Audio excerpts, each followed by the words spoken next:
What is intuition, and what is its place in your religion?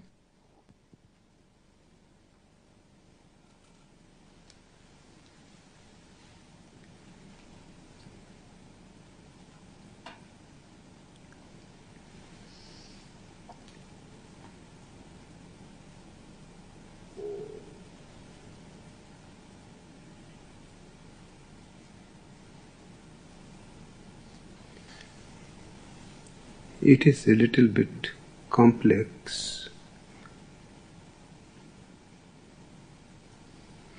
because few other things will have to be understood first. Then you can understand what is intuition.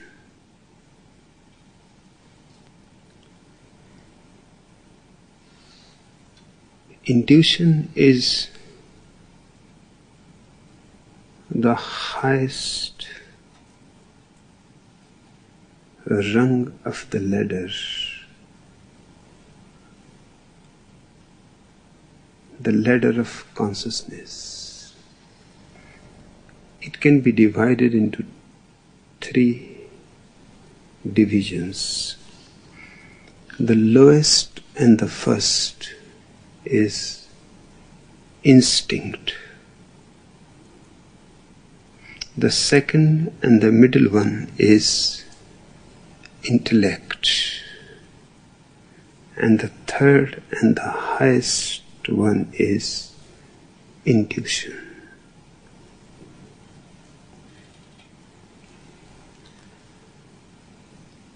The word in is used in all the 3. It is significant. It means these are qualities inborn. You cannot learn them. There is no way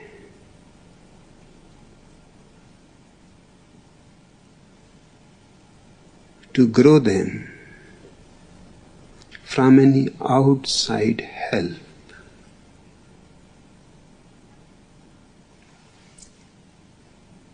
Instinct is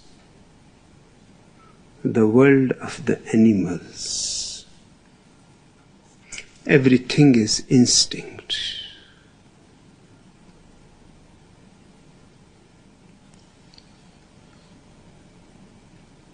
Even if sometimes you see indications of other things,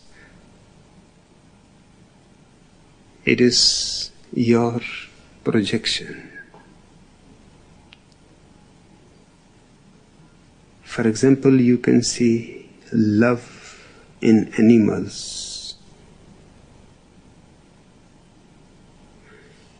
The mother looking after her kids very lovingly, caringly.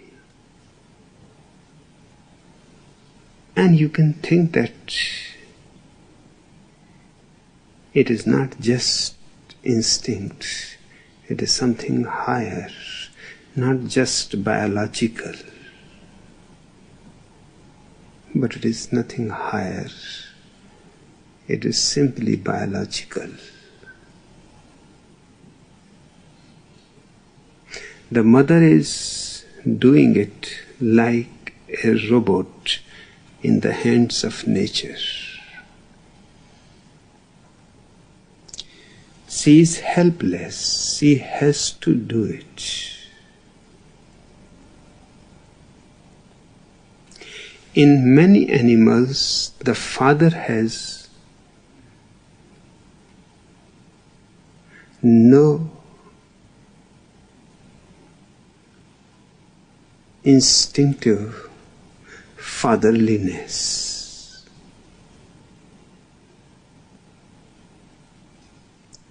On the contrary, many fathers in animals will kill their own kids and eat them.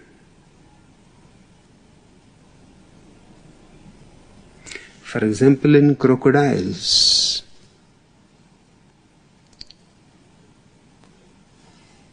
the life of the kids is in immense danger.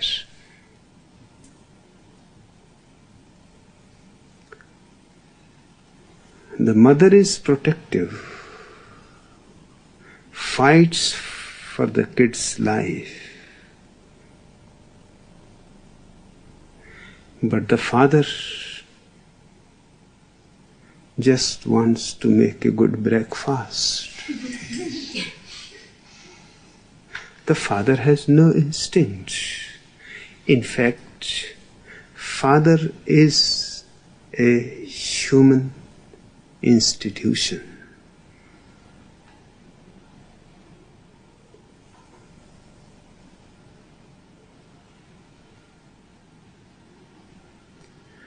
The mother crocodile has to keep the kids in her mouth to protect them from the father.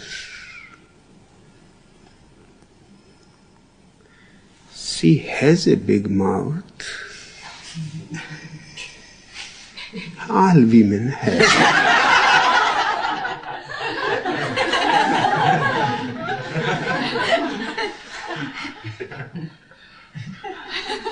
She can manage almost a dozen kids in her mouth.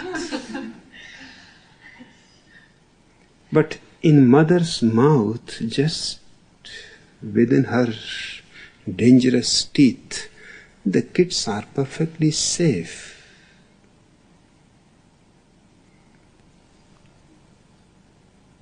The more difficult thing is for the kids to figure out who is the mother and who is the father,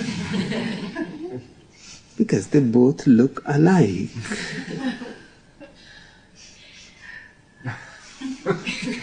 And sometimes the kid went close to the father, goes into his mind and is gone forever.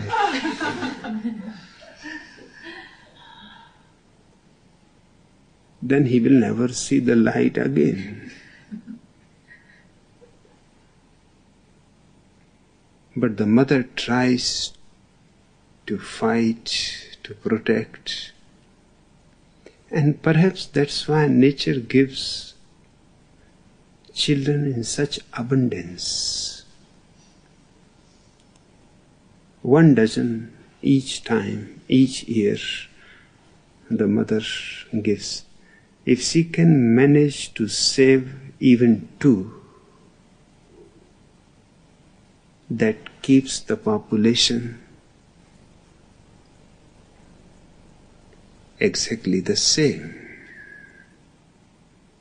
But she manages to protect almost half of the kids. Anybody watching will feel that the father is really cruel, has no compassion, no love. And the mother is really motherly. But you are just projecting your ideas. The mother is protecting not for any other conscious reason. It is in her hormones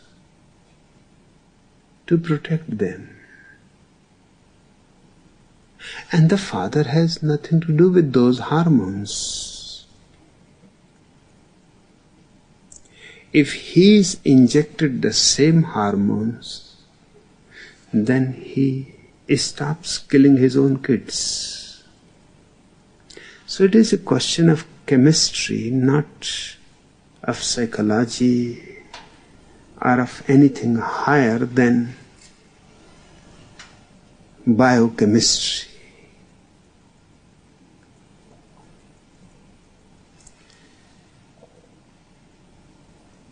Man's 90% life is still part of the animal world.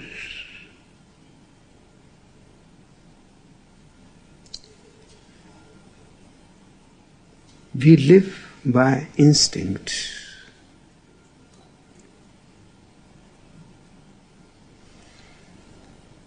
You fall in love with a woman, or a woman falls in love with you. You think it is something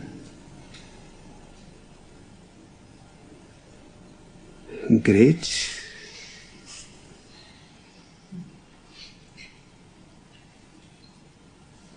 It is nothing great.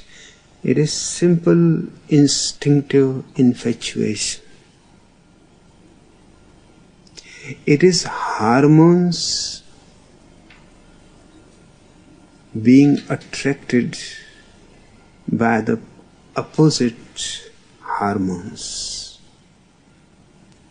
You are just a plaything in the hands of nature.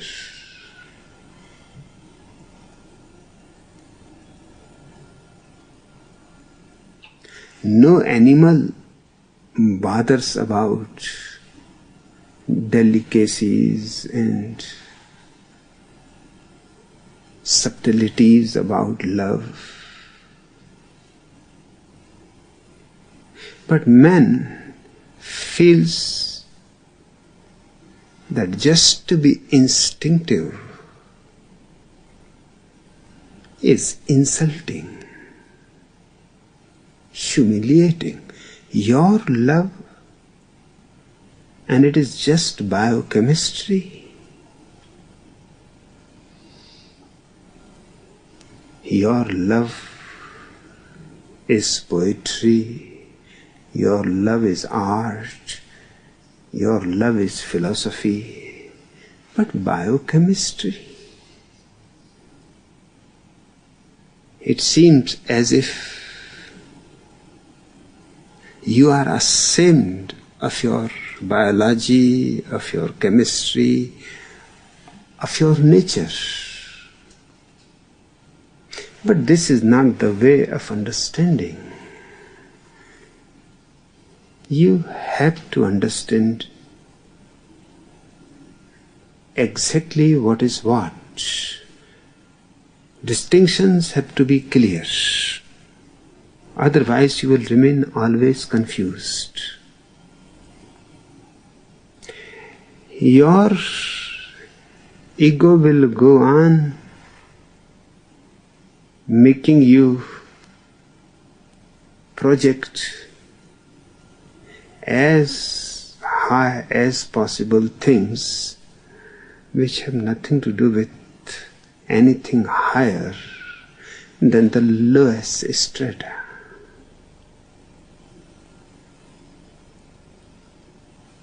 Your love is just an illusion created by our chemistry.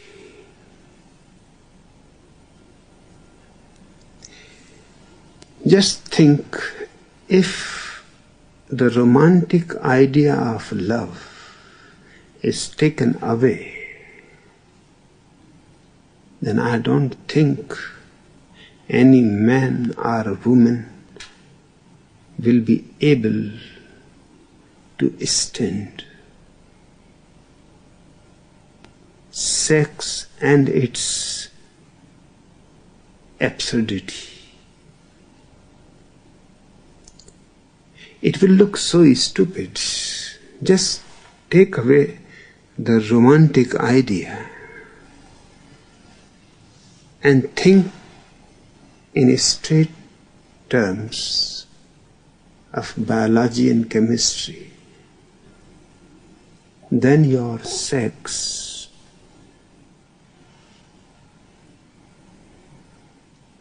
will make you feel ashamed. There is nothing to brag about it.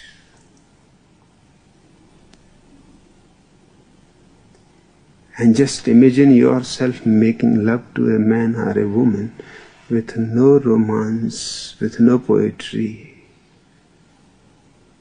no Umar Khayyam,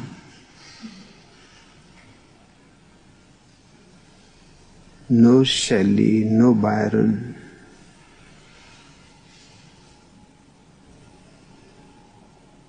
Just reproduction process. Because nature wants to procreate through you. Because nature knows you are going to die. You are not permanent. Before you die, nature wants that life should continue.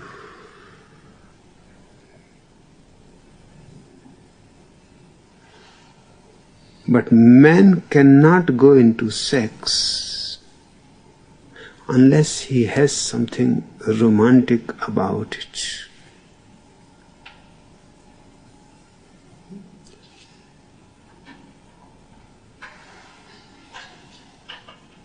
And he has created great smoke around sex, which he calls love.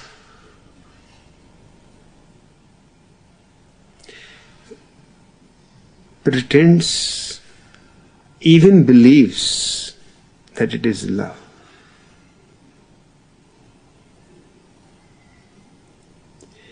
But watch more carefully.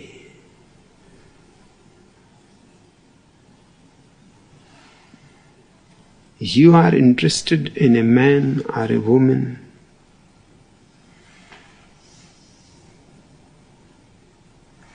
the natural instinct in the woman is to play hide and seek.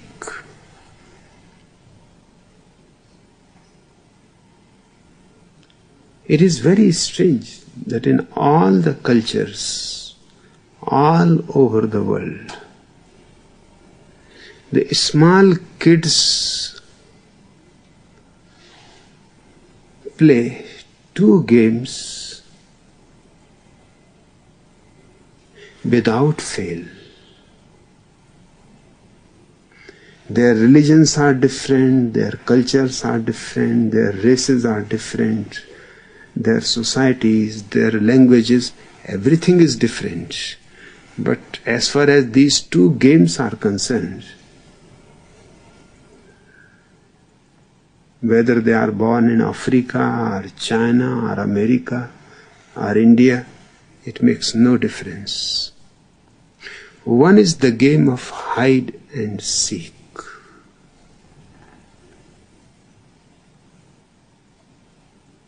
It's strange, why all over the world not a single culture has existed on the earth where children has not played the game of hide and seek.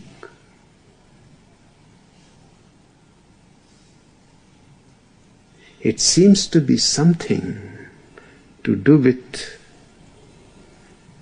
instinct, as if they are preparing for some bigger game of hide and seek. This is just a rehearsal. And then the whole life, the game is continued.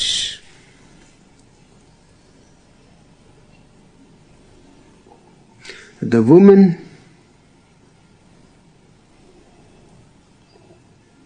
is always the one who tries to hide, and the man is always the macho who seeks. It is a challenge for him to seek. More the woman hides, more he is challenged and excited.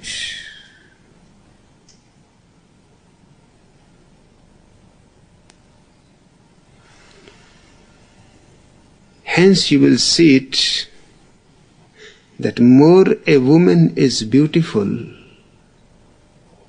the more she is expert in hiding, in escaping, in making you feel as much thirsty and as much hungry as possible.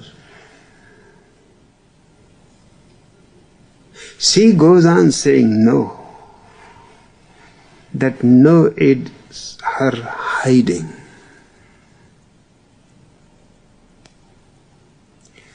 And everybody in the whole world knows that when a woman says no, she means yes. In all the languages. If she is not ready to say yes, she will not even bother to say no.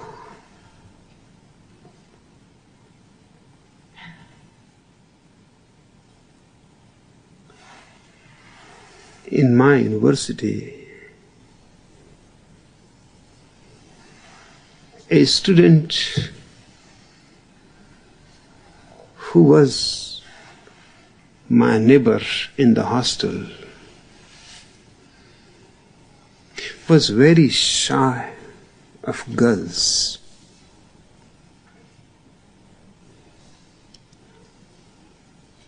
And I, for some strange reason, from the very small childhood, have been teaching people all kinds of things. Some strange fate. People trusted me that they can confide in me their weaknesses, and I am not going to tell anybody. And I may be able to give them some advice, and particularly because I was never a seeker behind women. On the contrary, in my university life, girls were seeking me, and I was hiding. So that young man asked me that what is the secret? We are trying to find a girl and they all escape. And you go on escaping them and they go on trying to find you. What is the secret? I said, there is not much secret. One has to be the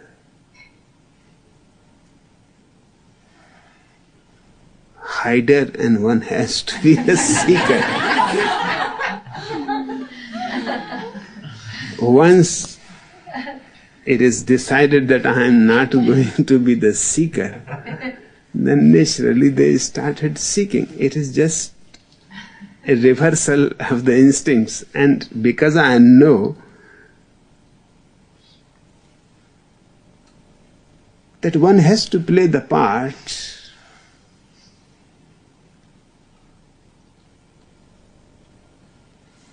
in my class there are 2 girls and I am the only man there. And I am as disinterested in them as one can be.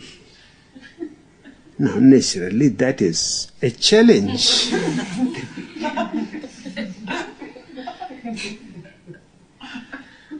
It hurts.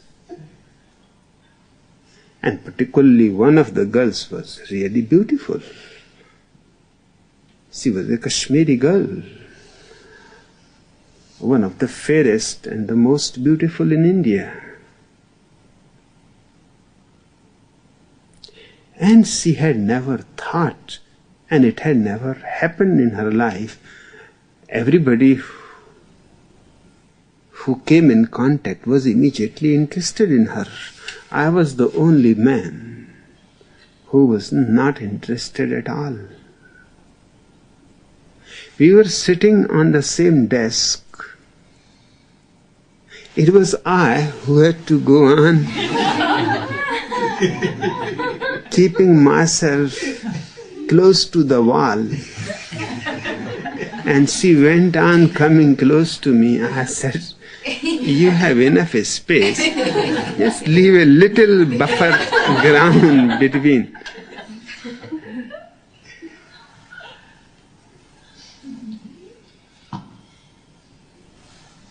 This man asked me what to do, because whenever I approach, I say anything, they say immediately, no, we are not interested.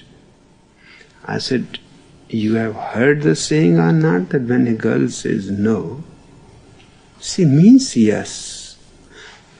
You just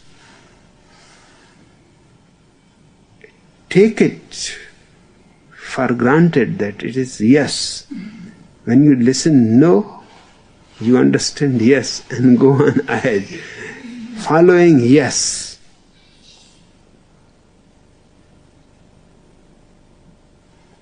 Next day I saw him, he was very wiped out.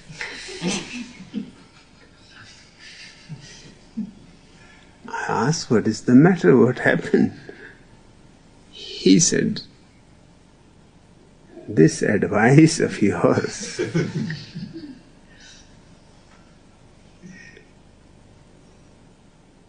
I was thinking it is going to work, but the girl didn't say no. She said, sit. Then I was at a loss what to do, because you have given no instructions about it.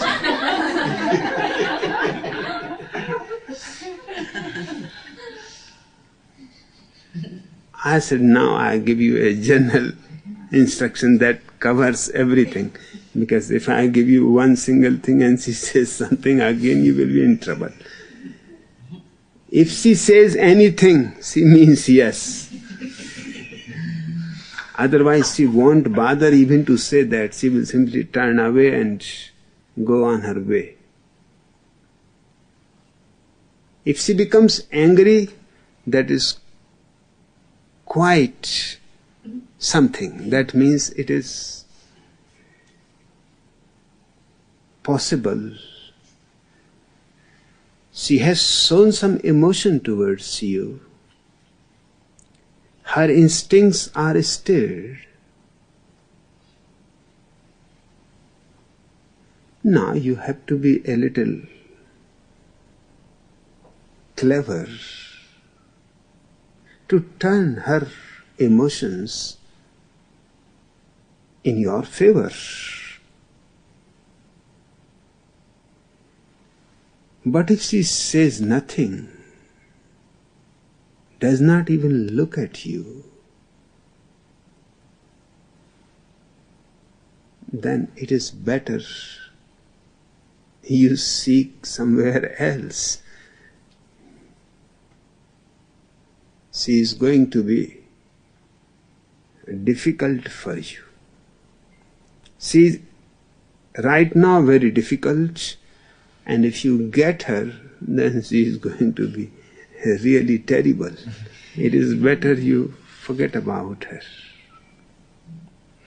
But all children all over the world play the game of hide and seek. Nobody teaches them how it became universal. It must be coming out from their inner nature. Some urge to seek, to find, some challenge, and the girl must be having some inner urge to escape as far as she can. More beautiful she is, the more she will try to escape, because she knows you will follow. A homely girl will not try hiding too much. She will hide, but in such a way that you can find. An ugly girl will not even try hiding. She will not say no, thinking that it will be understood yes. She will simply say yes. Not to leave anything in confusion, in limbo.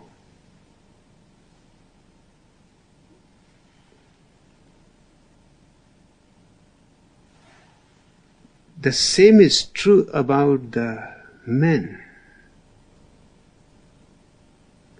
The ugly man will be the greatest seeker. He will find you even if you are hiding in hell. He is not going to leave. The middle class, the middler,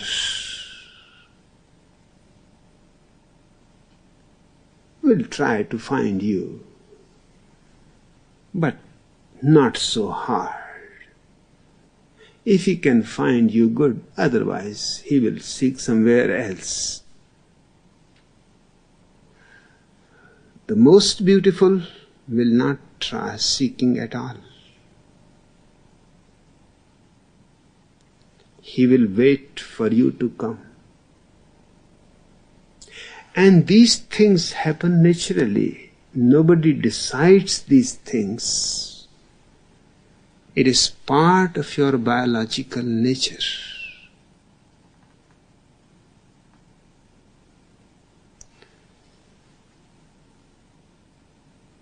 But nature has been wise enough to give you the delusion of love.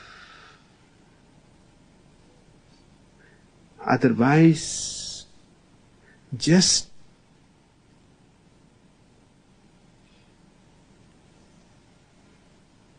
for reproduction purposes, for life to continue, you are not going to do all those exercises that Vatasayana prescribes, 84 sex postures, strange, ugly, stupid. If you take love away, then bare sex looks really very animal-like.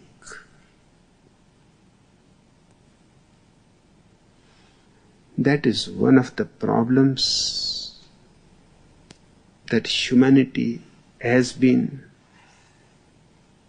troubled all along, is still troubled. One can only hope that in future we can make it more understandable. The man goes on seeking, persuading, writing love letters, sending presents, and doing everything in his power. But once his sex is satisfied, he starts becoming disinterested. Now, it is not something that he is doing knowingly. He does not want to hurt. Particularly the person whom he has loved, he does not want to hurt. But this is the way of biology. All that romance and all that love was just a smoke in which nature was trying to hide the sexual part, which in itself looks ugly. So it was giving it a beautiful cover. But once nature's work is done through you, all that smoke disappears. Instinct knows only sex. Love is only just a sugar coating on a bitter pill, just to swallow it. Don't go on keeping it in the mouth. Otherwise you will not be able to swallow it. Soon the thin coating of sugar will be gone, and the bitter pill you are going to spit out. Hence, lovers are in a great hurry to make love. What is the hurry? Why can't you wait? The sugar is very thin. And they are afraid that if it is too late, the sugar may be gone, and then it is all bitter, real bitter.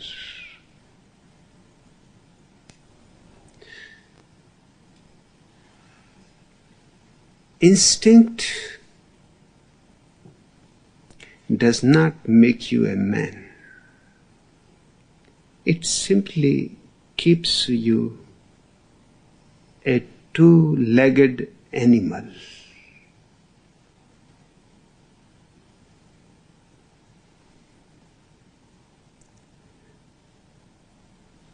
But still you are an animal. The second rung, intellect, gives you something which is higher than biology, chemistry, the animal nature.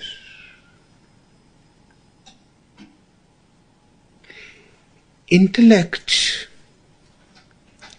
is also inborn, just as intuition, just as instinct. There is no way to increase your intelligence.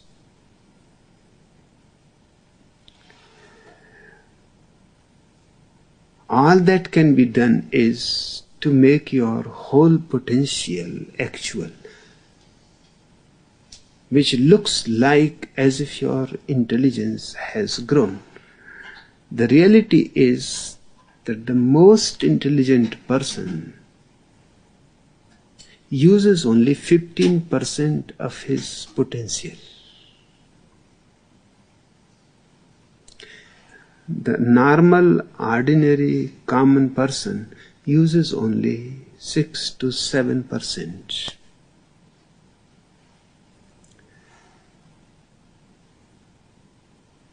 "85% of intelligence remains unused even in Albert Einstein or Bertrand Russell." That 85% can be made available, and it will be a tremendous growth, and you will think, certainly you have grown in intelligence, but you have simply recovered, reclaimed what was already yours.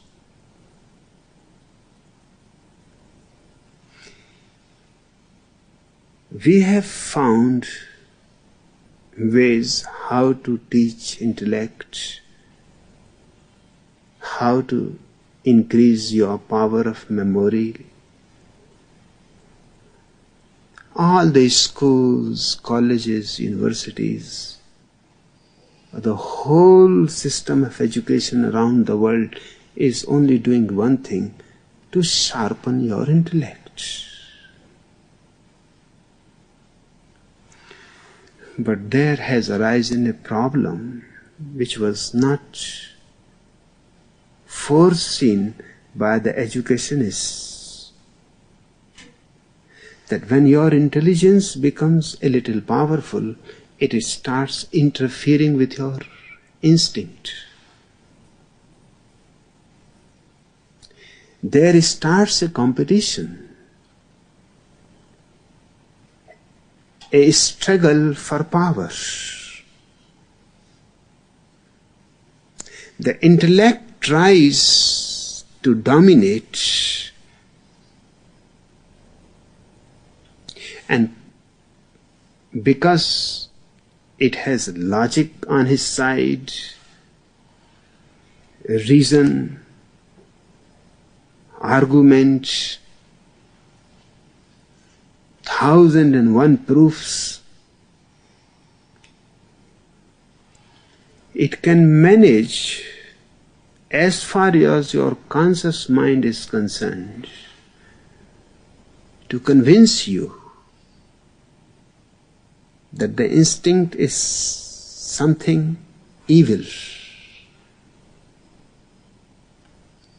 That's why all the religions have been condemning instinct.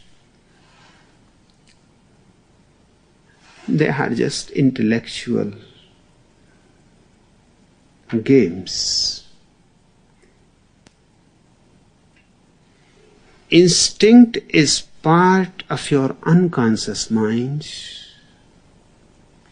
Intellect is part of your conscious mind. But the problem is the conscious mind is only 1/10 of the unconscious mind. It is just like an iceberg. Only 1/10 soars above water. 9 times more is hidden underneath. Your conscious mind is only 1/10 part. But it shows. You know about it. You don't know anything about your unconscious mind. The conscious mind is being taught in the schools, in the colleges, in the universities, in the churches, in the synagogues, everywhere. And they fill your conscious mind against instinct, which is a very ugly phenomenon. They are making you anti-nature, anti-yourself. But the unconscious mind is always silent. It is deep in darkness. But it is not worried about your conscious mind at all. Whatever you decide by your conscious mind can be simply thrown away by the unconscious any moment, because it is 9 times more powerful. It does not bother about your logic, your reason, or anything.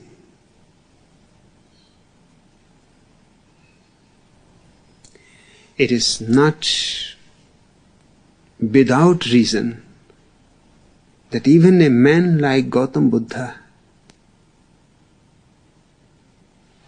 was against giving initiation to women into his commune. He wanted it to be purely male commune, no female in it. I am against his attitude, but I understand what was the reason. his reason has to be thought about. He was aware that once women are there, then what you are going to do with the unconscious mind of man? It was a question of psychology, not of religion.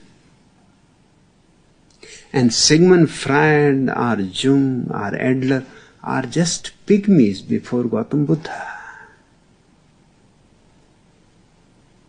It looks inhuman to prevent women.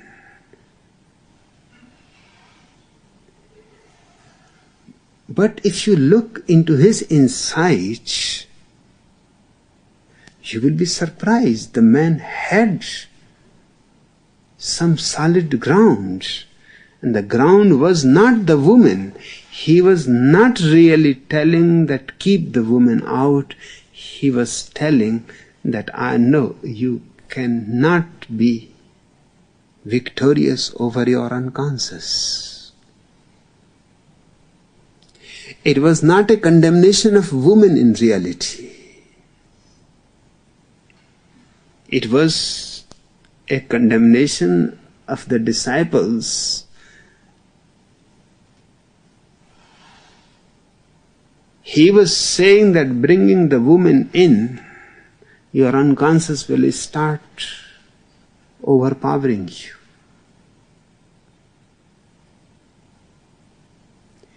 He tried every possible way.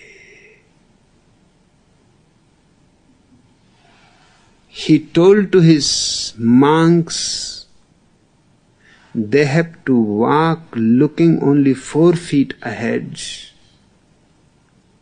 so they cannot see the face of a woman on the road or anywhere.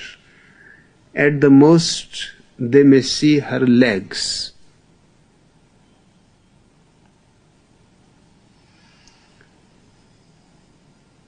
He told to his monks that don't touch a woman. Don't talk to a woman. One of his disciples was persistent. He said, in some situation, for example, a woman has fallen on the road, sick, dying.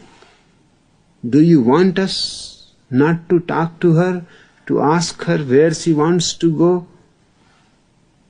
Do you want us not to touch her and take her to her home? He said, in rare situations like this, yes, you can touch and you can talk, but be very aware that she is a woman. Now, his insistence, be very aware, is not against the woman. It is against your unconscious. If you are very aware, then there is a possibility the unconscious may not be able to penetrate and overpower the conscious mind. All the religions have been against the woman. Not that they were woman haters, no.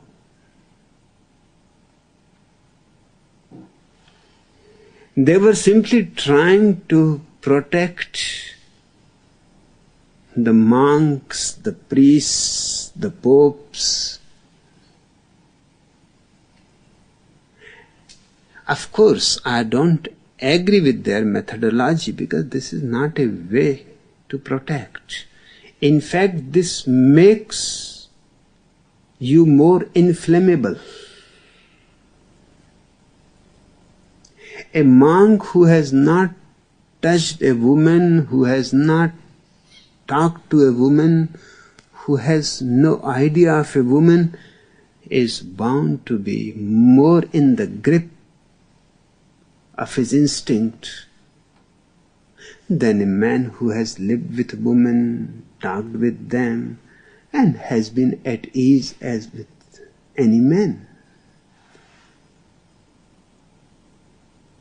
The monks and nuns have been more in power of the instinct. If you divide your instinct completely from satisfaction, it can become so powerful, almost like a drug. It can intoxicate you. It can make you hallucinate. And in the Middle Ages, there were monks who confessed before the special court that the Pope has made. A grand jury court where all honest nuns and monks were called and asked to confess, are you having intercourse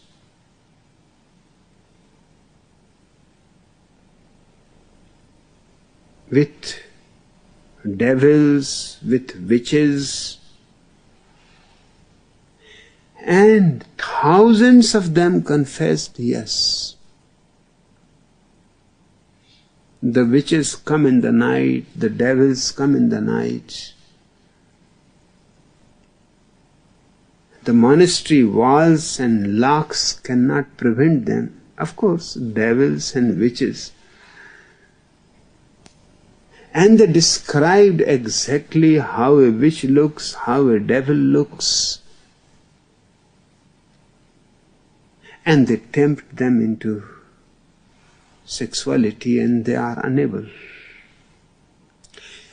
These nuns and monks were burnt alive so that it becomes a lesson for others. But nobody has bothered. No witch comes to you, even if you keep your door open. No devil comes to you. Why these devils and witches were coming only to Catholics? It's strange. What poor Catholics have done wrong?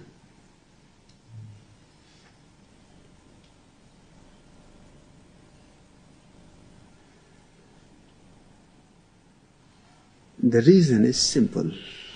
They repressed the sex so much that it became a boiling, heart-boiling thing inside the unconscious. And when they will go to sleep, their dreams were so vivid and colorful and actual. It depends how much you have been depraved. Just fast for 2-3 days and see. Each night you will be having beautiful feasts. And as the fast will go on deeper and making you hungry, your feast will become more and more delicious, fragrant, colorful, actual. There is a possibility that after 21 days of fasting, you can dream of food with open eyes, fully awake. There is no need for sleep anymore. Now the unconscious starts infiltrating into the conscious even while you are waking. And many of the nuns and the monks accepted that it is not only in the night, in the day also, devils and witches come and visit them and make love to them. And they are enabled to do anything. It is simply beyond their capacity.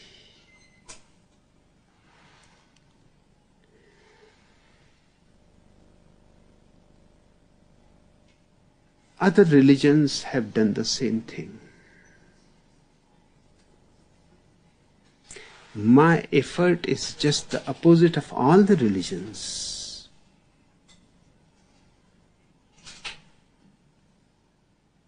Because I can see what they have done. The intention was good, but their understanding was not deep enough. I want women and men to live together, be acquainted with each other's bodies, differences, polarities,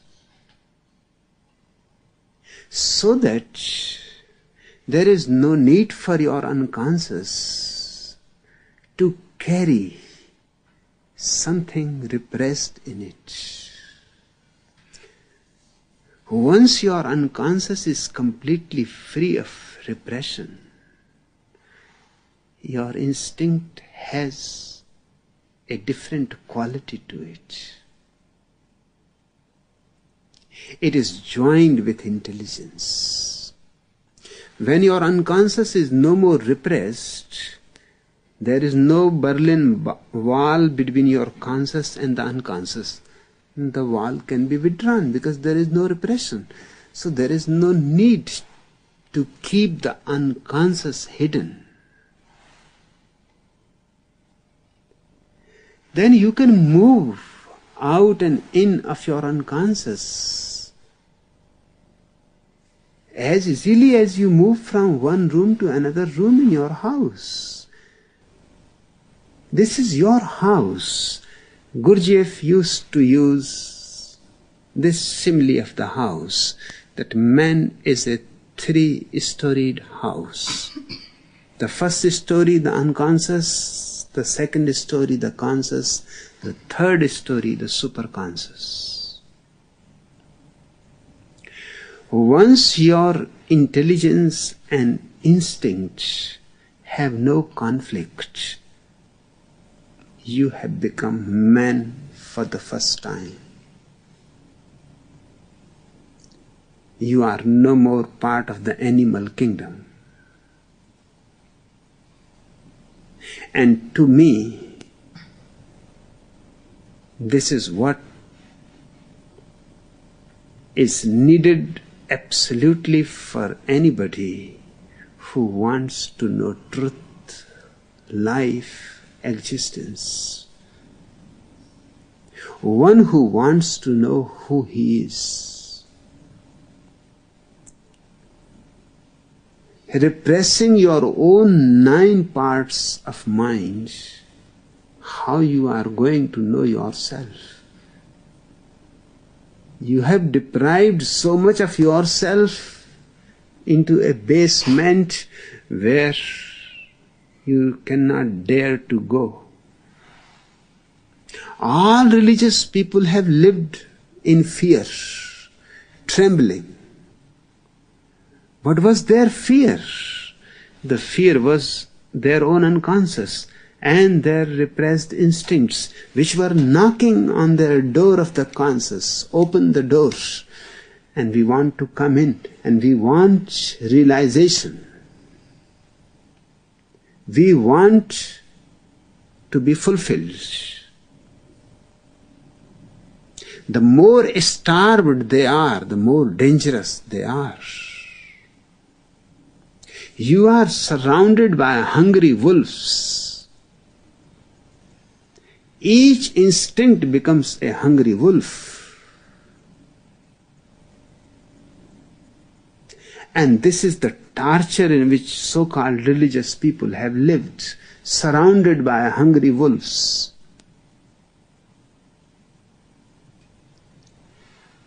I want you to be friendly with your unconscious. Just as Buddha has to prevent the women because he wanted to create a wall between you and your unconscious. I have brought women into the commune with the same idea, same intention, but what Buddha did failed.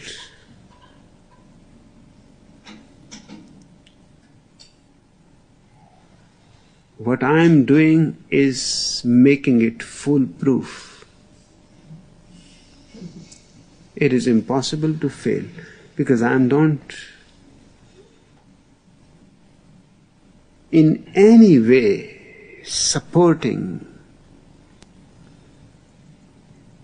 any kind of repression.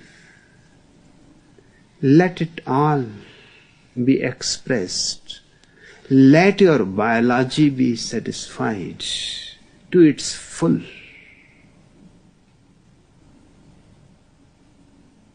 Just try to see the point. If your biology is completely satisfied,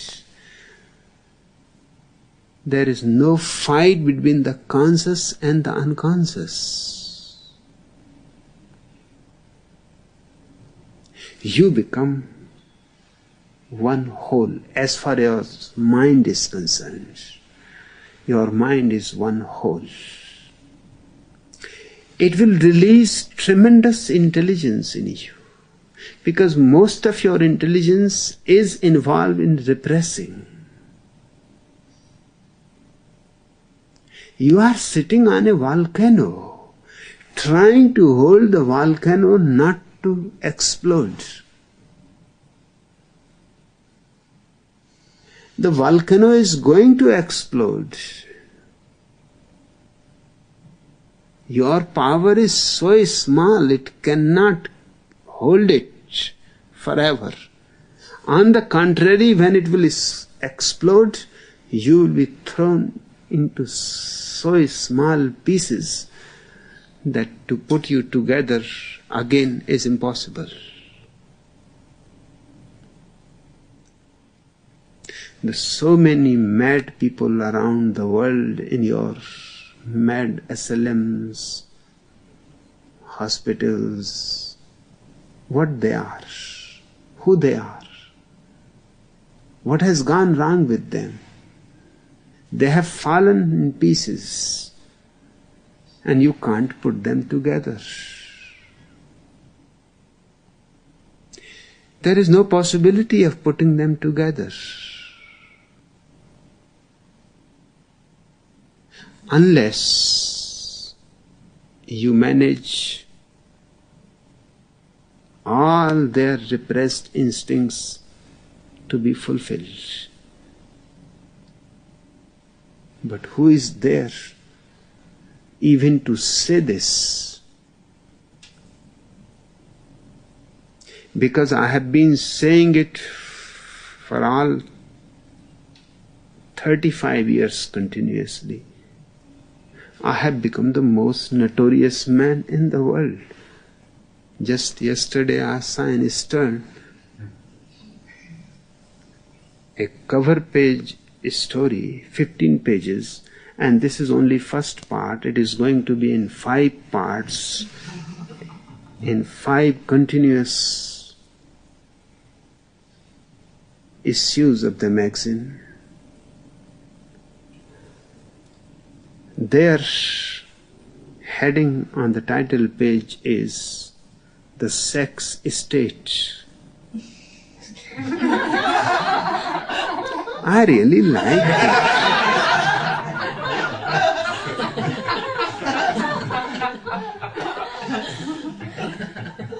And the strangest thing is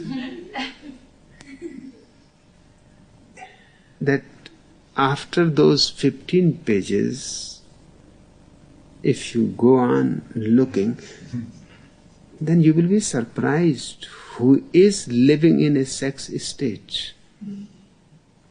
The Eastern staff, their editors, their board of members are we. All naked, nude women.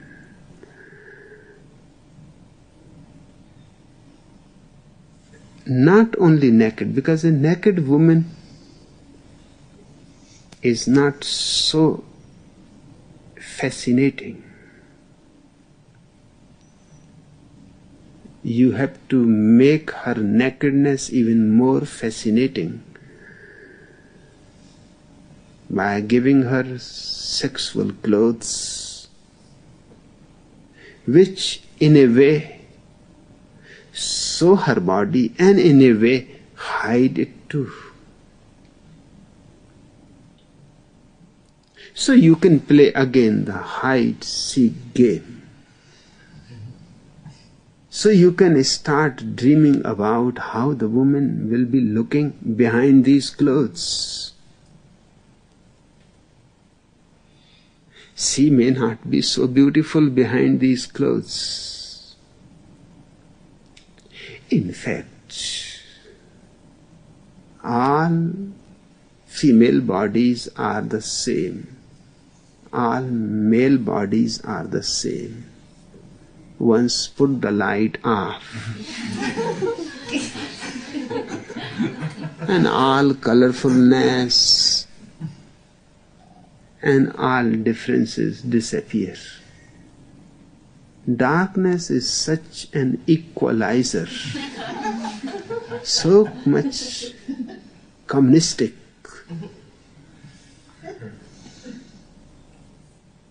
That in darkness you can even love your own wife.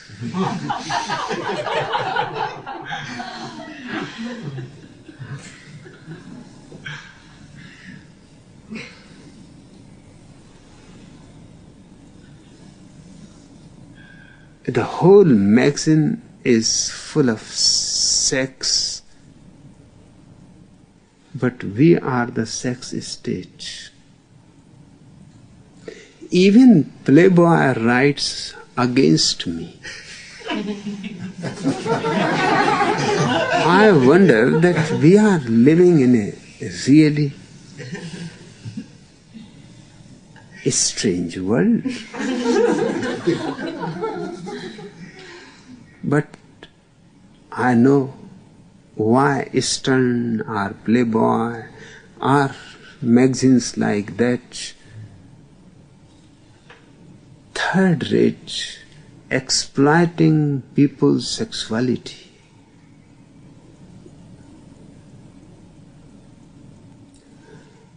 They are sold in millions. Stern is almost sold 2 million copies, and each copy is estimated to be read at least by 8 persons. So that means 16 million people. Why they should be against me? They have been against me almost for 6-7 years.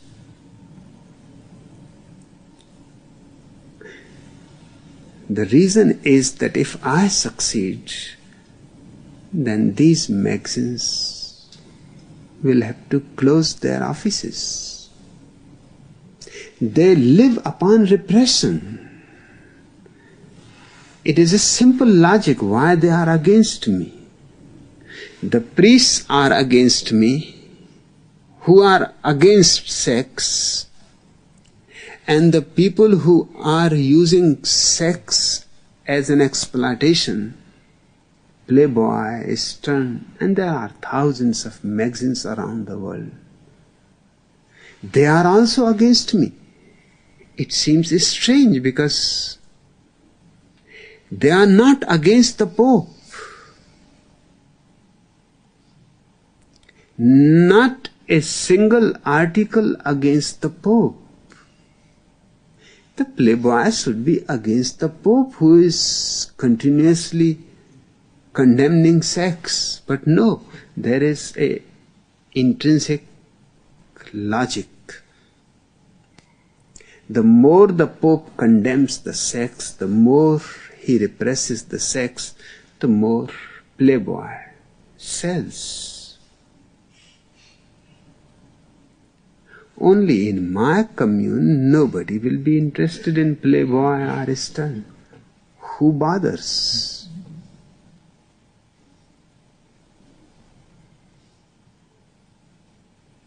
If I succeed, then all these pornographic magazines, literature, movies are bound simply to disappear.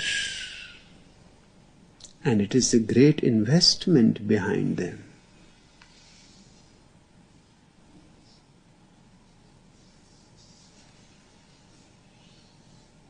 They will all oppose me.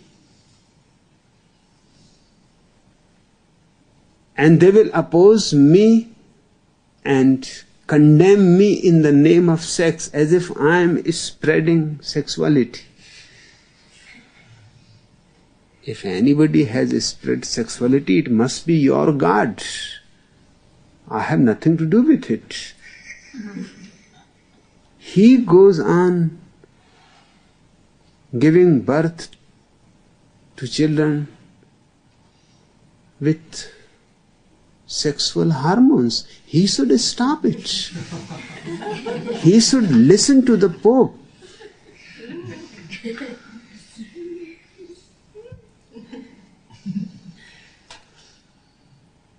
But these magazines are not against God either, because He is providing the whole market.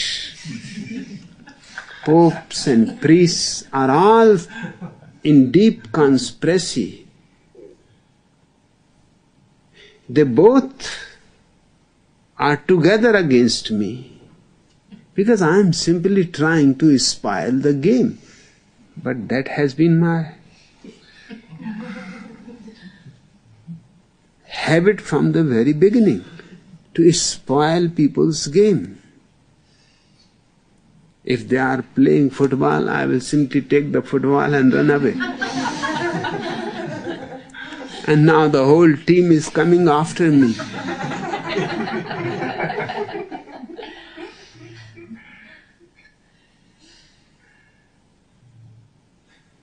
And once I have reached my house, I will go immediately to the terrace and lock the door. Then my father and my mother and everybody is knocking on the door that give their football. Why you continuously do somebody's football, somebody's volleyball? And the whole team is there and they are so angry and perspiring. 2 miles they have been running after you.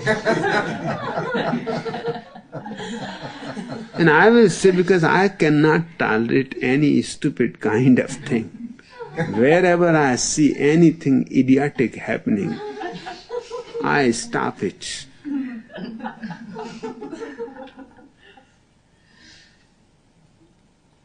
Now these people simply throw the ball to the other side throws the ball to this side. And I cannot tolerate it. I was just passing there. I had not gone there for any. Seeing these fools doing this, they should thank me.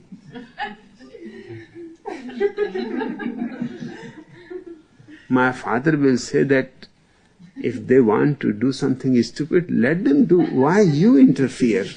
You should not spoil anybody's game. I used to spoil my father's game too, because he was a good chess player. And one Mohammedan old man, whose letters still come, he is now more than 100 years old. He was my grandfather's friend.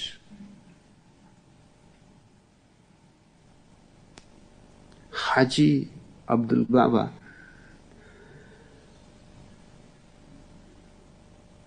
When India was divided, he went to Pakistan because his son, daughter, and everybody else were going. He was not happy to leave. He left crying and weeping. But everybody was going and they did not want to leave the old man there, so they took him away. But he has been continuously writing from there. I have received in my life millions of letters, but no letter is so loving as that old man's. Still here his letters come.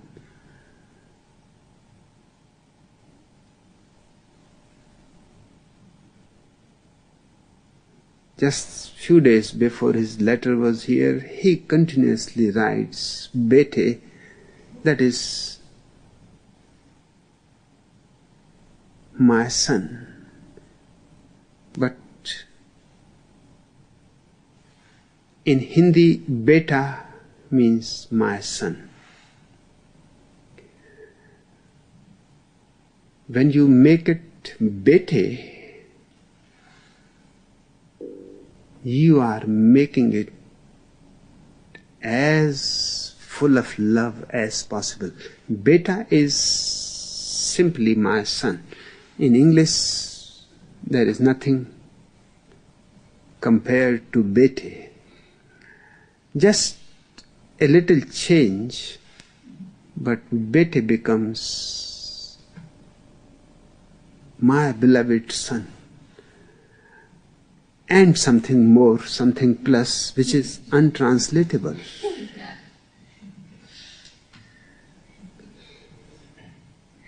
He goes on writing that now I am more than 100 years old.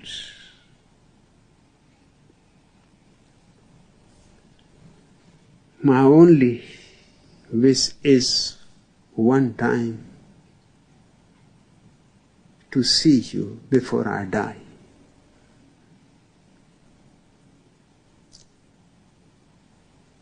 He had come to India when my father died,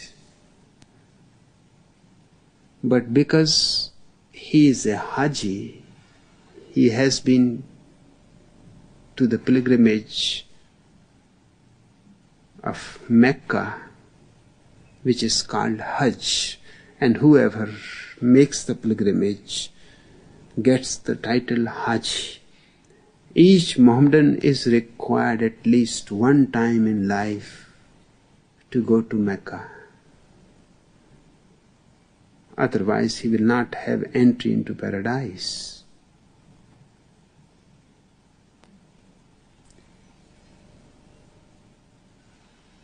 But a Haji, once you have been to Mecca, then you have to follow few things. You cannot say anything untrue. And many other things. He had no idea that my father is with me in Pune. So he took the permission of Indian government to go to Gadarwada, to my father's place. Because the permission was only for Gadarwada. He could have come, there was no problem in it, to visit to Pune. He had 15 days permission to be in India, but because he has said that he will be only visiting Gadarwada, he could not come to Pune. And now he says that perhaps I did wrong. I should have dropped my paradise. I should have come to Pune to see you and your father.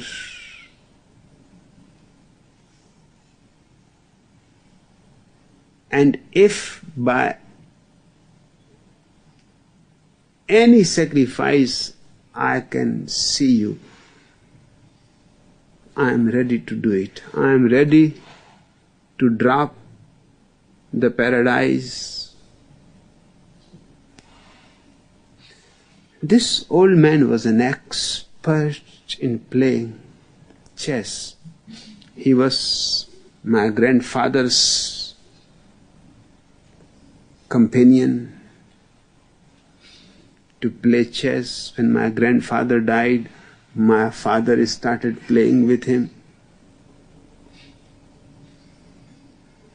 And this was my usual practice. Whenever I will see, I will turn their board.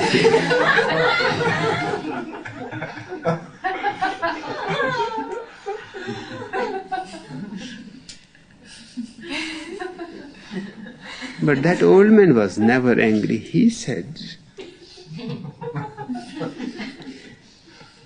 "You are a man of principle.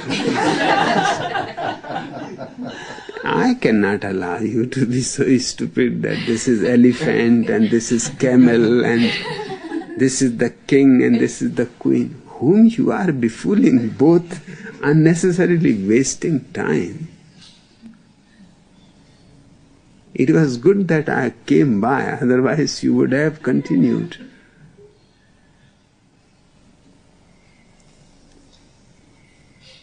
My father will many times say that this is too much.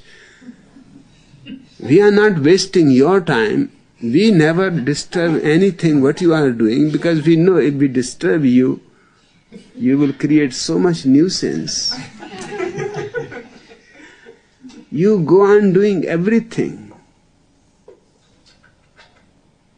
in front of our eyes, dangerous things even, because behind my house there was a neem tree, very big neem tree, huge, very old, and it was so difficult to climb on it,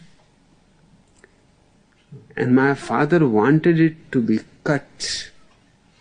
But in fact, he could not find any woodcutter who was ready to climb it and cut it, because all around were houses and the tree was vast. Its branches were covering many houses,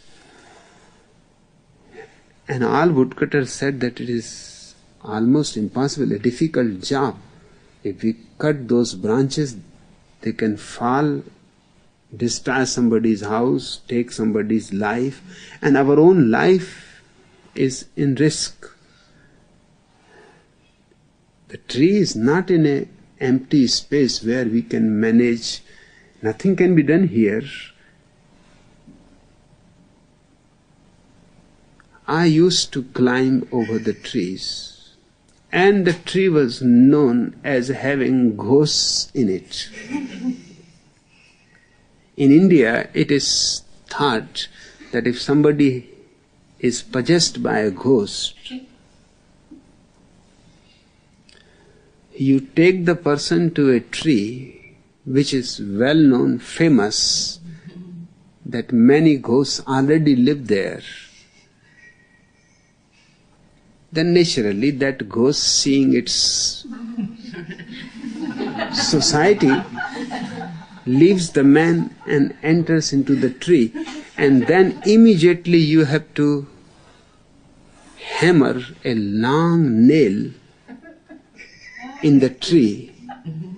So the ghost is nailed with the tree. Now he cannot come out. So that tree had many nails. Every day it was a joy to see people coming, their ghosts entering,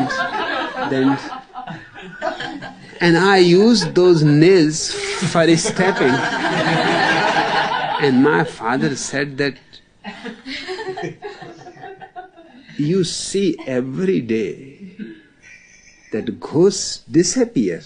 I had seen it, that the person comes just mad, and just before the tree he starts trembling, shouting, saying something, and the people who have brought, they say, just get into the tree, get out of this man, and you have your whole society here, what you are doing with this man? And then suddenly the man cools down, and as he cools down, they immediately nail him.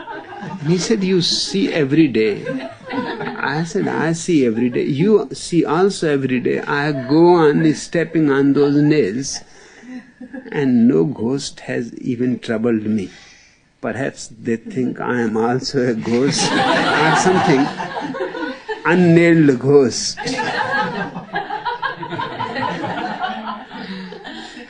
And he said, I see you, I fear about you, but I don't stop because there is no point in stopping, just arguments.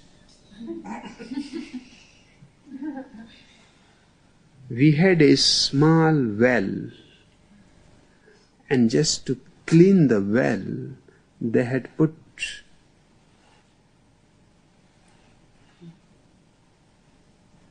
iron rods, so you can just use those iron rods as steps and go down the well. It was a very deep well, but very small.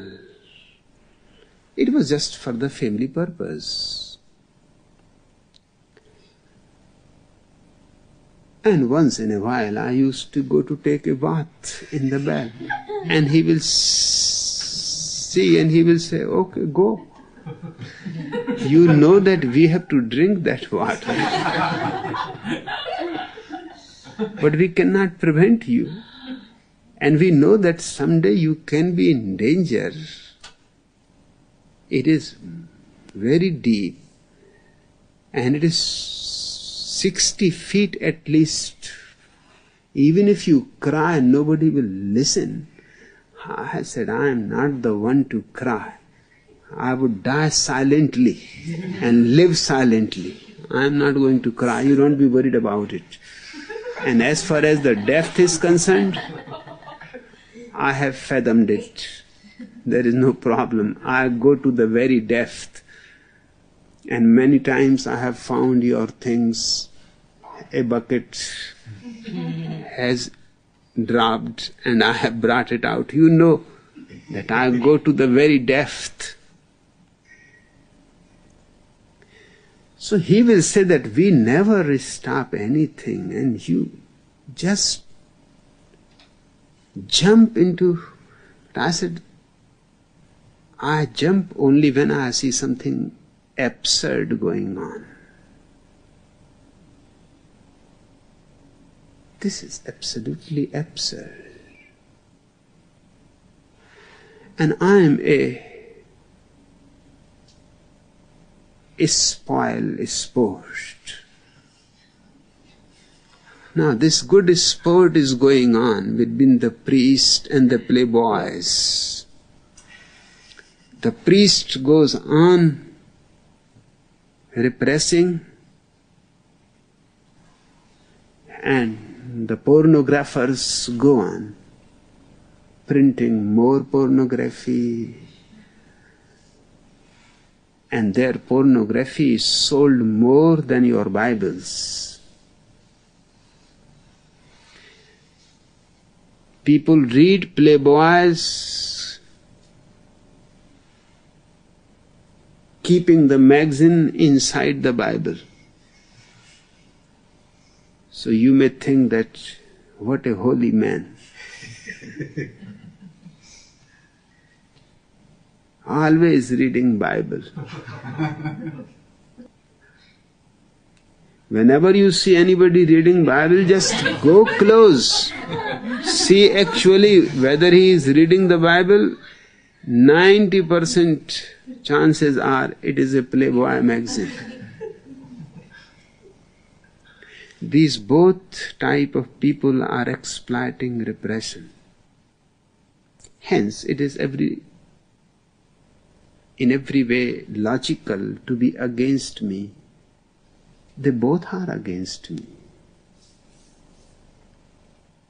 At least Eastern should not be against me. If I have created a sex state, they should be happy happy and they should be favorable.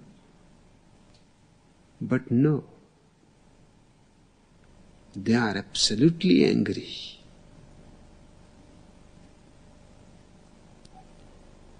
They may not be aware even why they are angry with me.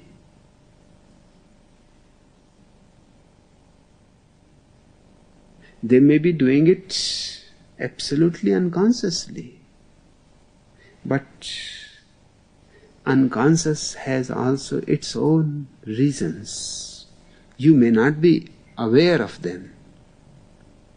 Repress anything and it becomes valuable. Repress more, it becomes more valuable. Don't repress, it loses all value. Express it, it evaporates. I can say to the world that this is the only place where sex means nothing.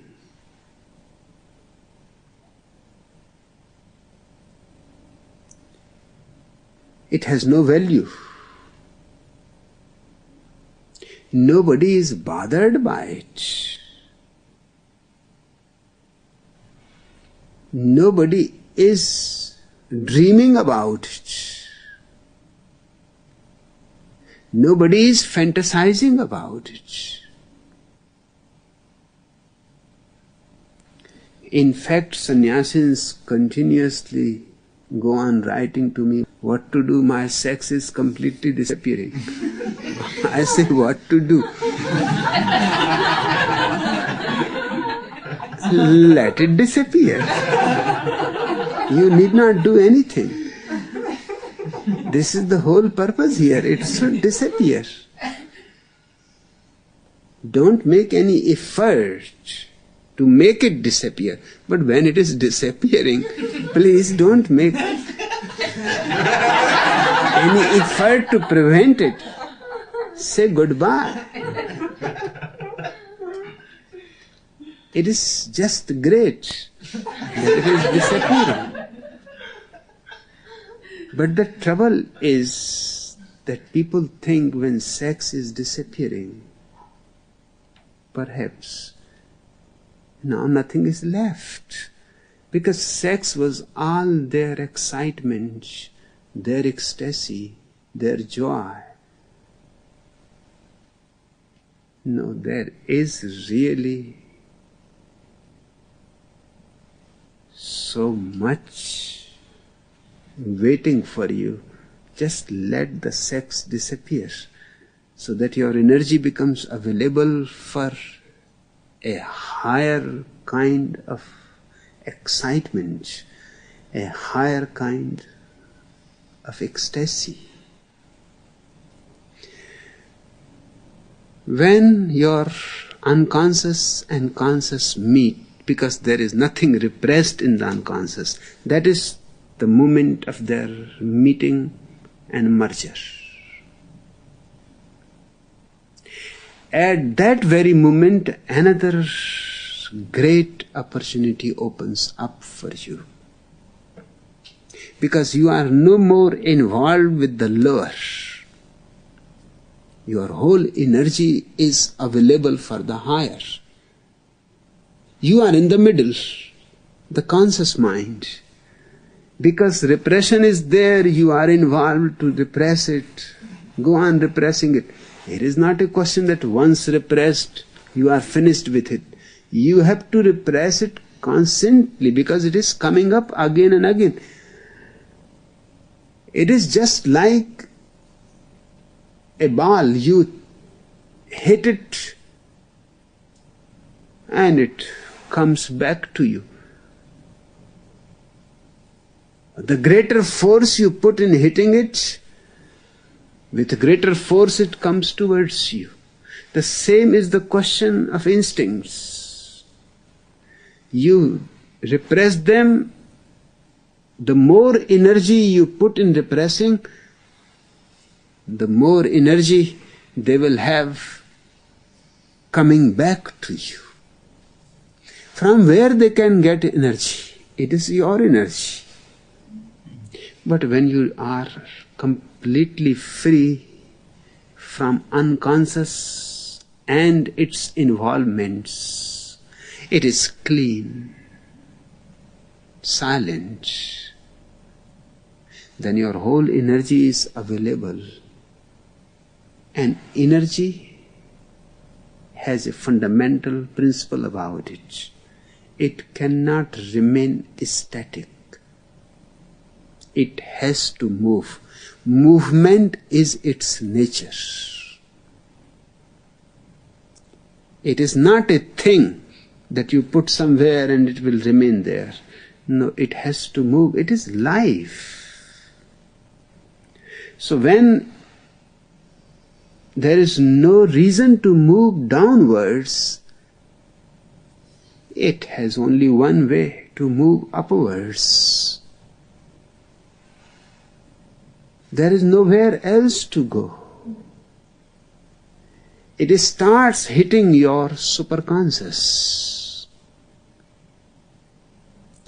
And just its hit to the superconscious is so pleasant, such a joy, that all your sexual orgasms simply pale down.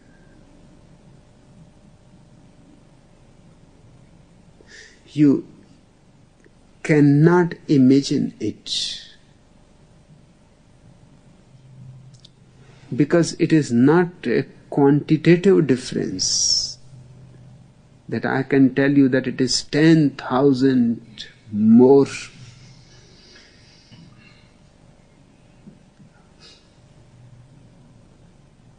in quantity. The difference is of quality. So there is no way how to compare it with your sexual orgasm. But that is the only thing in your life with which something can be indicated. When it starts hitting your upper world, of which you were not even aware up to now, a constant sovereign of joy.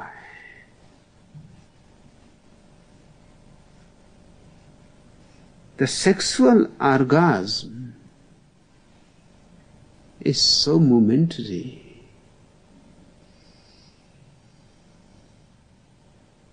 that by the time you know it is there, it is gone. You only remember it in memory. You don't really realize it when it is there.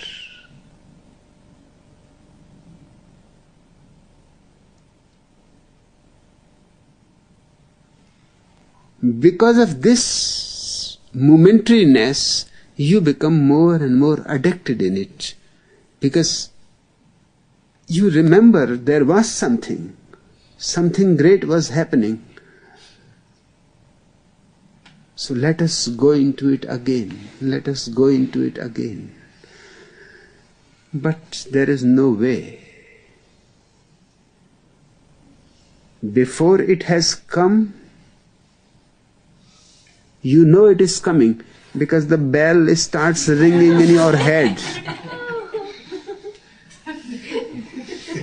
It is really a bell which starts ringing in your head, it is coming.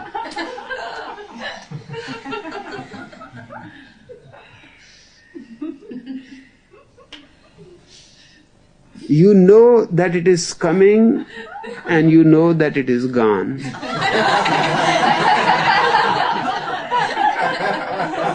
The bell has stopped. It is not ringing anymore. And you look like a fool between the ringing of the bell and the stopping of the bell. You look like a fool.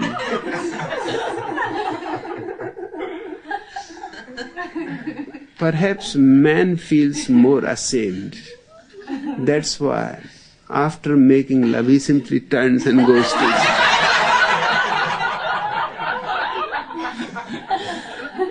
Woman is not that much ashamed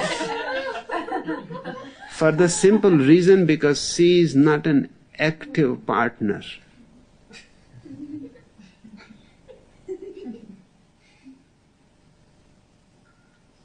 The man looks foolish because he is the active partner.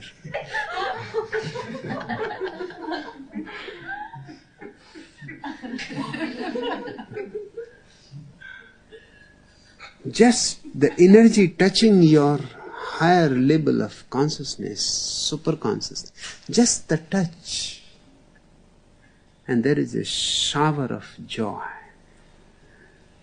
which continues. Slowly the energy goes on hitting and makes its way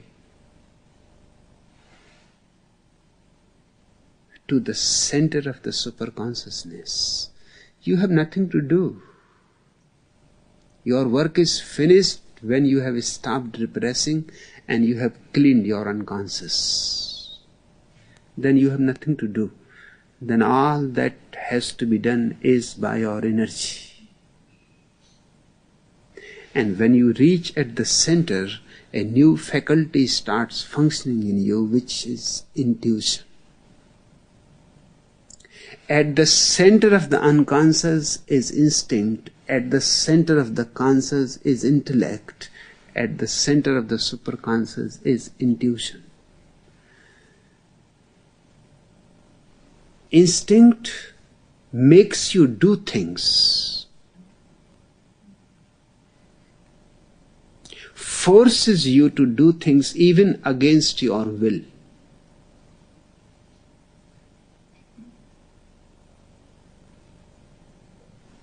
Intellect helps you to find ways if you want to do a certain thing, or find ways if you don't want to do a certain thing. Intellect's function is to find a way. If you want to go with the instinct, intellect will find a way.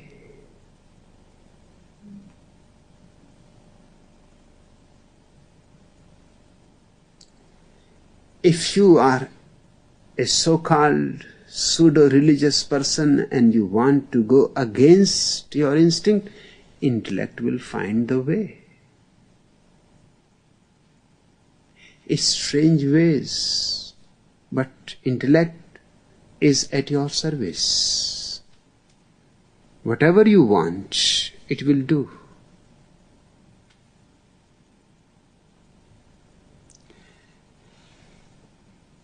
Far or against, it has no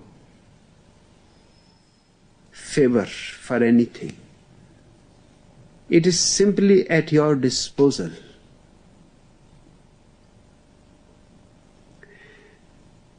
If a man is sane, he will use his intellect to help his unconscious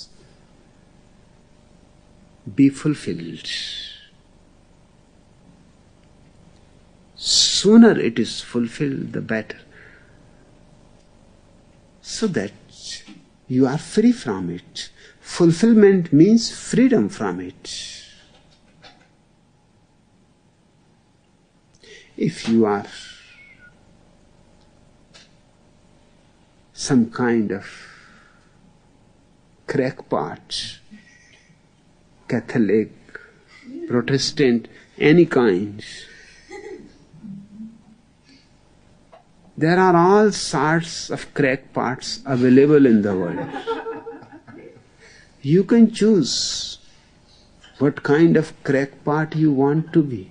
Hindu, Mohammedan, Jaina, Buddhist. All kinds of varieties are available. You cannot say that the variety I want is not available. You cannot say that. In thousands of years, man has created almost every single variety for crackpots. You can choose. You can have your choice. But whatever you choose, it is the same.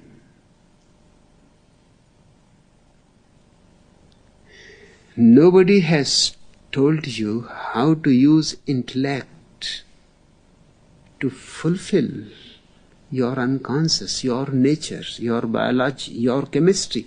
They are yours. What does it matter if it is chemistry or biology or physiology? They are part of you. And nature never gives anything without reason. Fulfill it. And its fulfillment is going to make the path for the higher potential. All religious people are hung up with the lowest part of their being. That's why they look so sad, so guilty.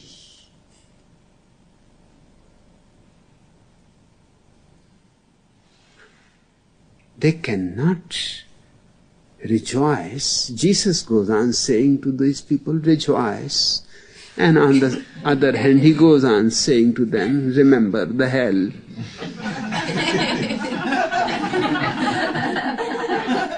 You are creating dilemma for people, showing them the way to the hell. And the way to the hell is to fulfill your nature. And the way to heaven is to go against your nature. And to go against your nature creates hell here on the earth.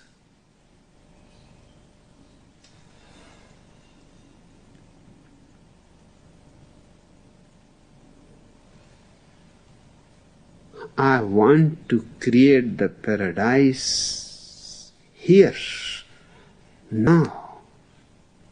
Why postpone such a good thing?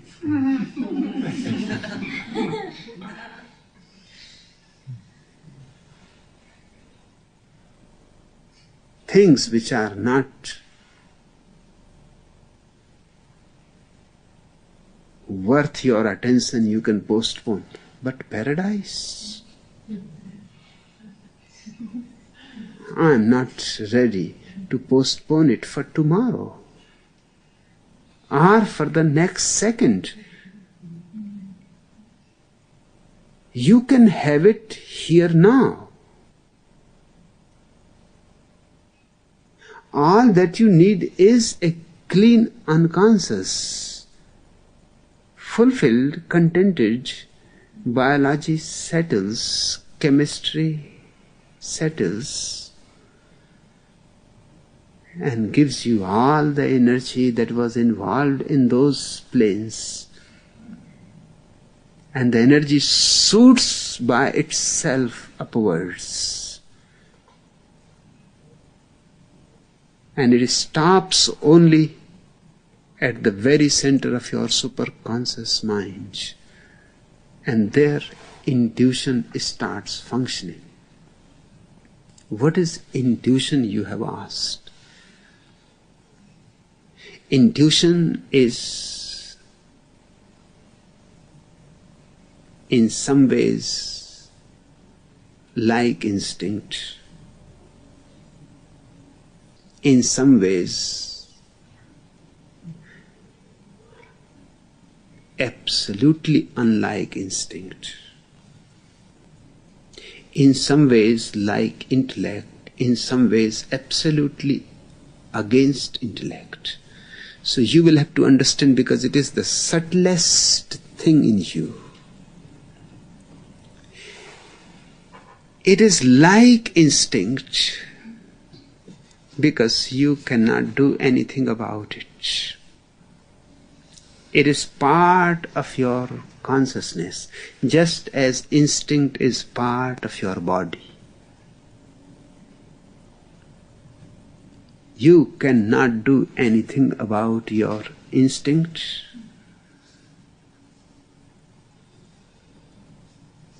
You cannot do anything about your intuition.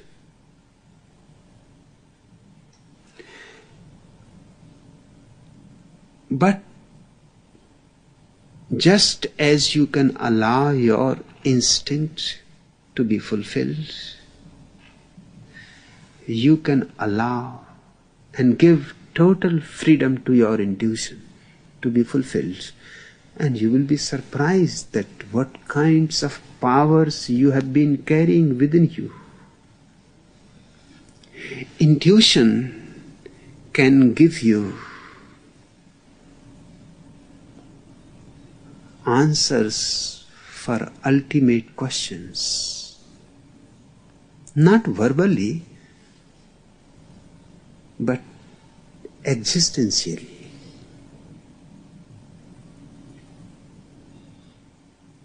You need not ask what is truth.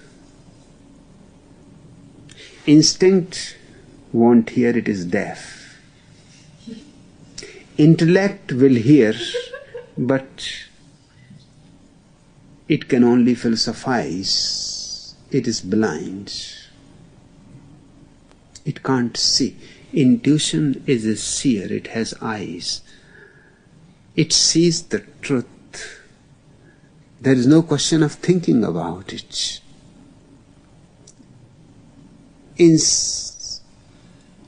Instinct and intuition both are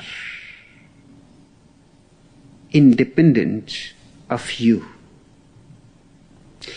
Instinct is in the power of nature, unconscious nature. And intuition is in the hands of the superconscious universe. The consciousness that surrounds the whole universe. The oceanic consciousness of which we are just a small islands. Or better, icebergs. Because we can melt into it and become one with it.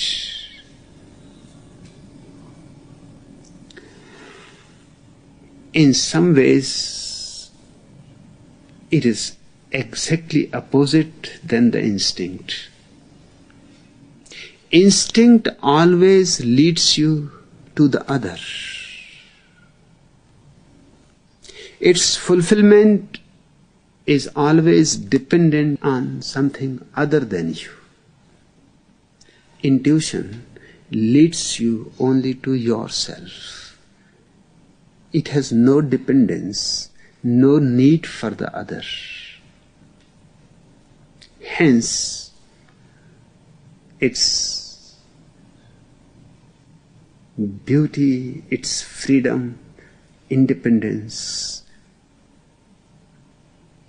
It is an exalted state, needing nothing.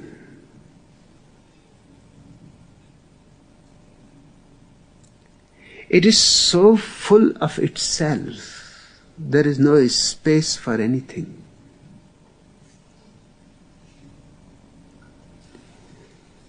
In some way, it is like intellect.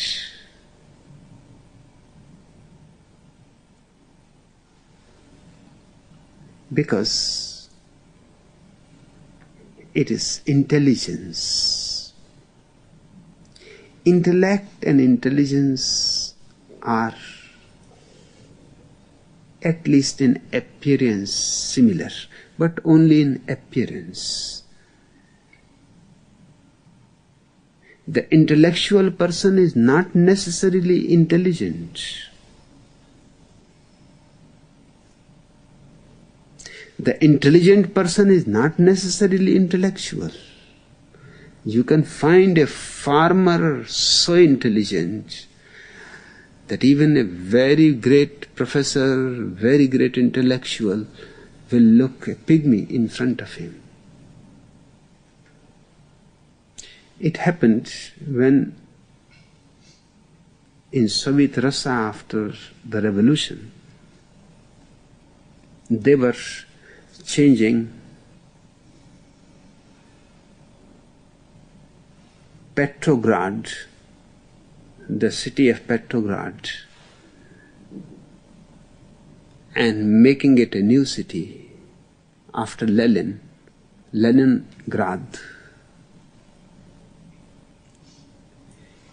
In front of Petrograd's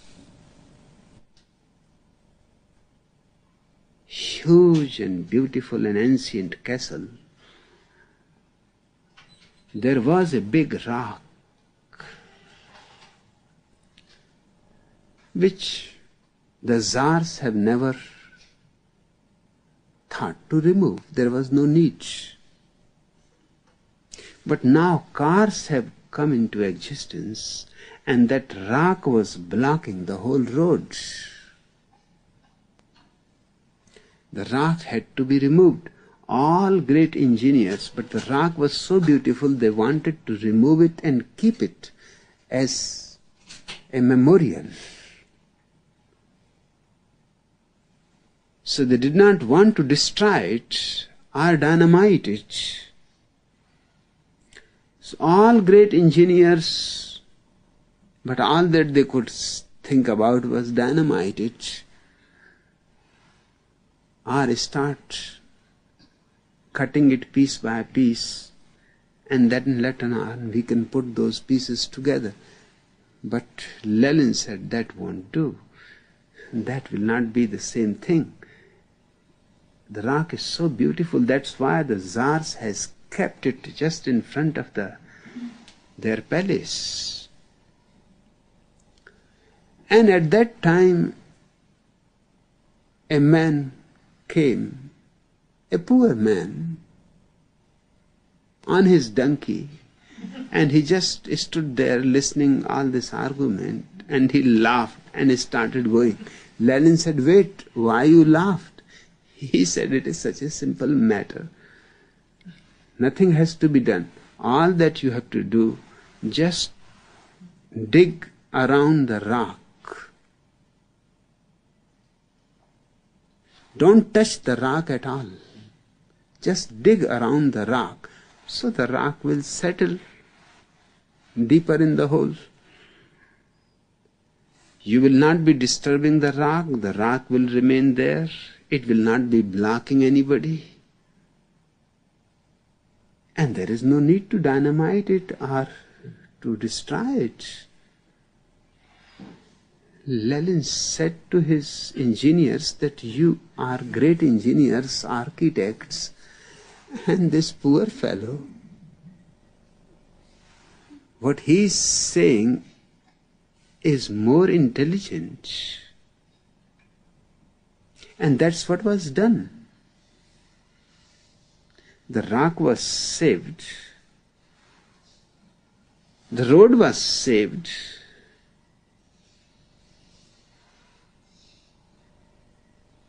But the idea came from a poor man who was nobody.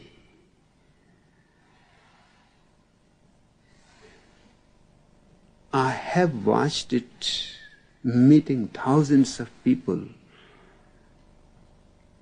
that mostly intellectual people are not intelligent. Because they don't have to be intelligent. Their intellect, their knowledge is enough. But a man who has no knowledge, no intellect, no education, he has to find some intelligence within himself. He cannot look outside. And because he has to depend on intelligence, intelligence starts growing.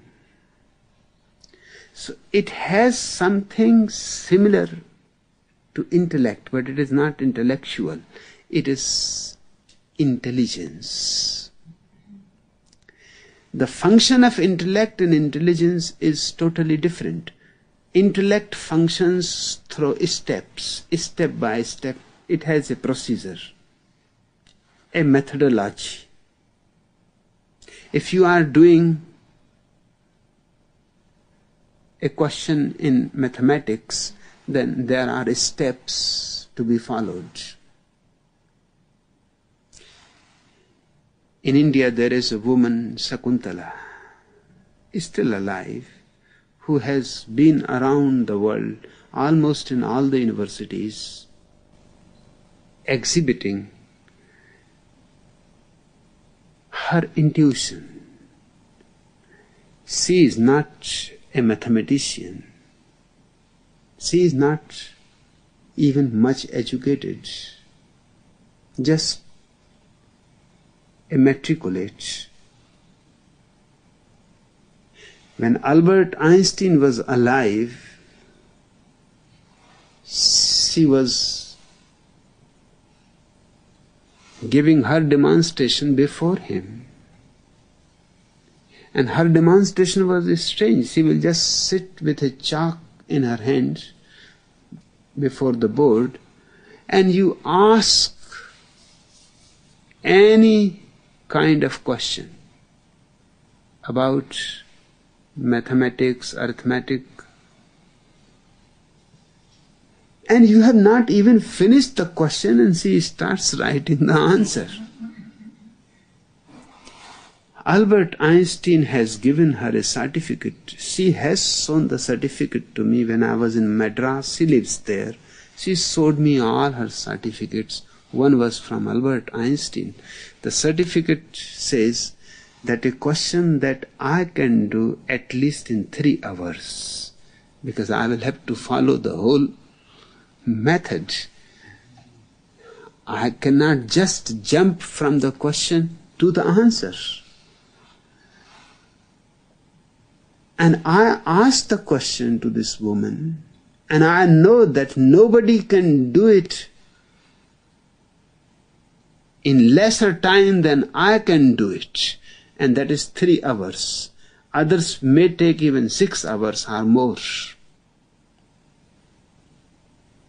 And I can do it in 3 hours because I have done it before. But the whole procedure has to be followed. If you miss even a single step, the figures are so big that it took the whole board for her to write the figure, the answer. And before he had even finished, she started writing the answer.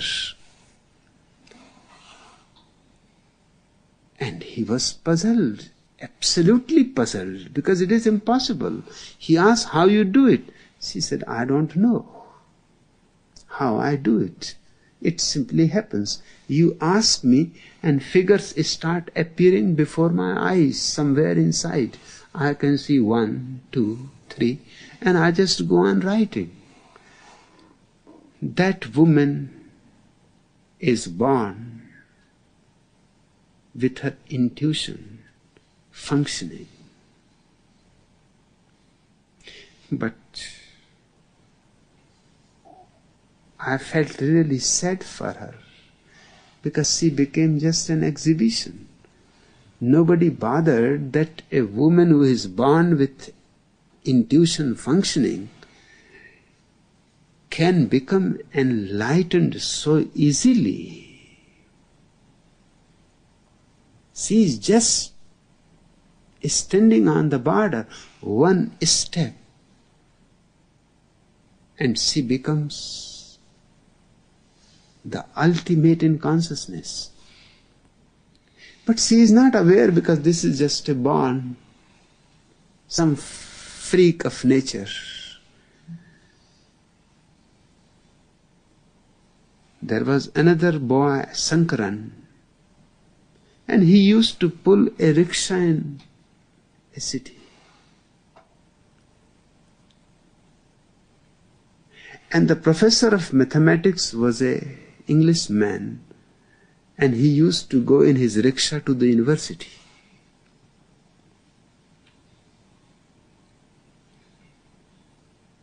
But once or twice it happened that he was thinking about some problem, and the boy simply looked at him and told, "This is the answer." And he had not spoken. He was simply thinking. And the boy was pulling the rickshaw. And he said, "This is the answer." And he went to the university, worked the whole process, and was surprised that that was the answer. When it happened 2-3 times, he asked the boy, "What do you do?" He said, "I don't do anything. Just I feel you behind me, worried, and some figures appearing, and I am not much educated, but figures I can understand. And I see so many figures in your, just behind me, a line, a queue. And then suddenly few figures appear in my mind. I tell you that this is the answer. I don't know how it happens." Sankaran was sent by the professor to Oxford because he was even far more advanced than this woman Sakuntala. You have to ask the question to her, then she can write. With Sankaran, you had just to visualize the question in your mind and he will write the answer. His intuition was functioning more fully. Both the ways. He was seeing the answer, he was seeing the question. He could read your mind. And he was even more illiterate. So poor a man that he was pulling a rickshaw. He became a phenomenon in himself in the history of mathematics. Because many questions which have remained unsolved for centuries, he solved them. Although he could not say how. He gave the answer, but how to judge whether the answer is right or wrong? It took many years. When they worked out, when more higher mathematics was developed, then they could work out. Sankaran was dead, but his answers were right. Intuition functions in a quantum leap. It has no methodological procedure. It simply sees things. It has eyes to see. See things which you have never even thought as things. For example, love.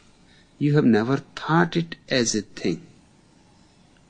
But a man of intuition can see whether there is love in you or not, whether there is trust in you or not, whether there is doubt or not. He can see it as if these are things.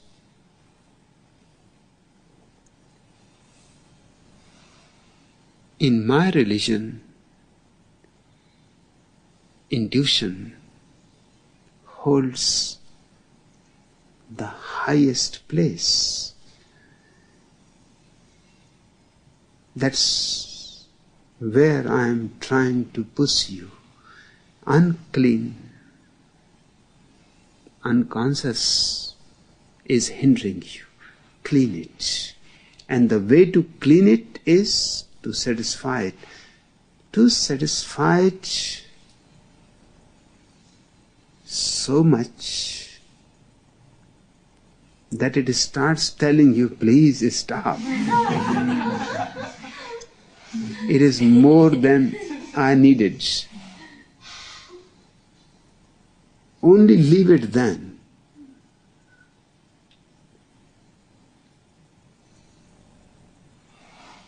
and with it your intellect is filled with such a fresh flow of energy that it turns into intelligence.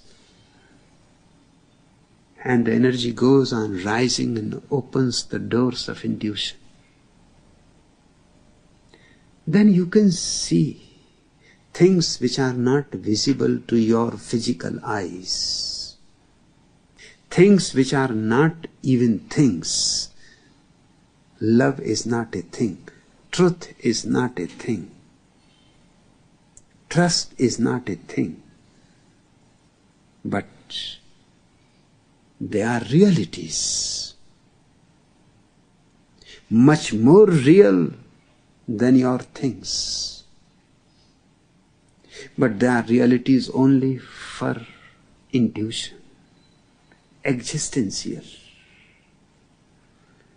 And once your intuition starts functioning, you are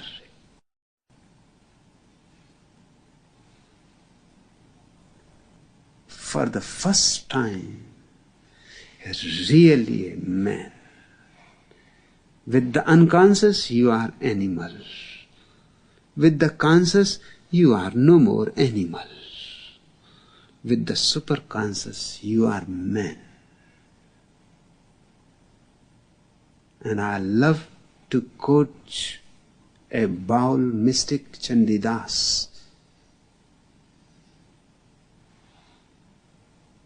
because that man in a simple statement has condensed my whole religion. Sabar upar manus satya, tahar upar nai.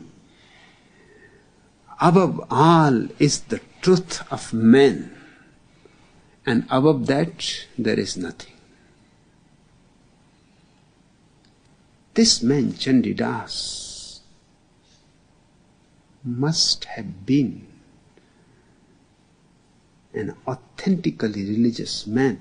He is denying God, he is denying anything above human flowering. Sabar upar, above all, above everything. Manus Satya, the truth of man. Tahar upar nai, and beyond that I have traveled long. There is nothing. Once you have reached to your human potential in its total flowering, you have arrived home.